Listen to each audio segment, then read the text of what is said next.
What if the scariest thing about that night wasn't what I saw, but what I found the next morning? I was 26 years old. It was my first time at Coachella. My friend Alyssa and I had talked about going for years. Money, work, timing. Something always got in the way. But that year, everything lined up. We flew to California, rented a small Airbnb, 2 bedrooms. We were finally doing it. Neither of us had ever been to a festival that big. The first day felt like stepping into another world. Massive crowds, strange outfits, music bleeding from every direction. People who looked like they had forgotten what responsibilities felt like. It felt like a fairy tale. The first 2 days were perfect. Artists we loved, photos, overpriced food, staying out too late. By the 3rd day, we were exhausted. But it was the last day. You don't waste the last day. Before the trip, Alyssa had brought up the idea of taking Molly. I'd done it once before, years ago. It had been fine. We agreed to save it for the last day. That's exactly what we did. We took it late afternoon, just before a set we were excited for. At first, nothing. I told Alyssa maybe it was weak. She agreed. For a while, everything was normal. Then, it hit. At first, I loved it. I felt lighter, more open. The music sounded incredible. Everything was vivid, alive. I thought, I finally get it. I understand why people do this here. But after about an hour, something started bothering me. I kept seeing the same person. I told myself it was just the drug. Thousands of people at a festival. You're bound to see a familiar face, right? But this was different. This was the same actual man. He was older than most people there. Mid-30s maybe. Dark hair, scruffy, a black shirt, boots.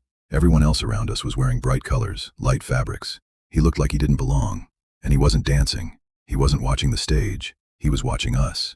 The first time, I noticed him maybe 20 feet away in the crowd. Then near a drink stand.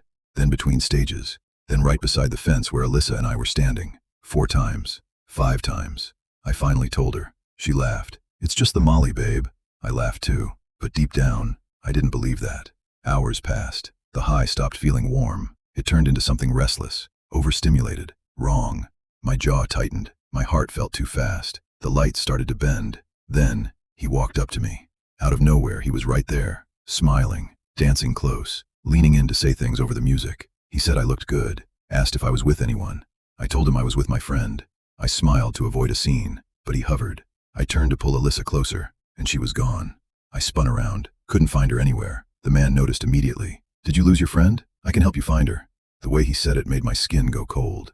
Too eager, too ready. I said no and pushed through the crowd. He didn't follow, but I felt him watching me leave. I found a quiet patch of grass further away and sat down. My vision started doing something I can't fully describe.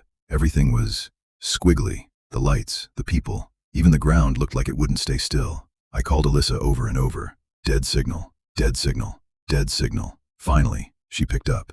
15 minutes later, she found me. One look at my face and she didn't ask questions. We left. Back at the Airbnb, we were completely drained. We had 1 night left before flying home.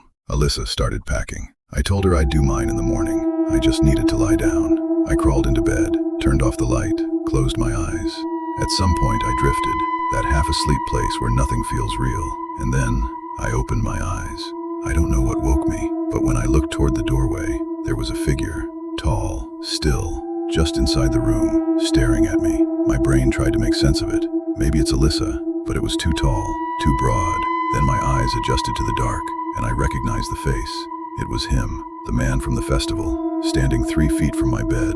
I screamed, not a yell, not a gasp, a scream.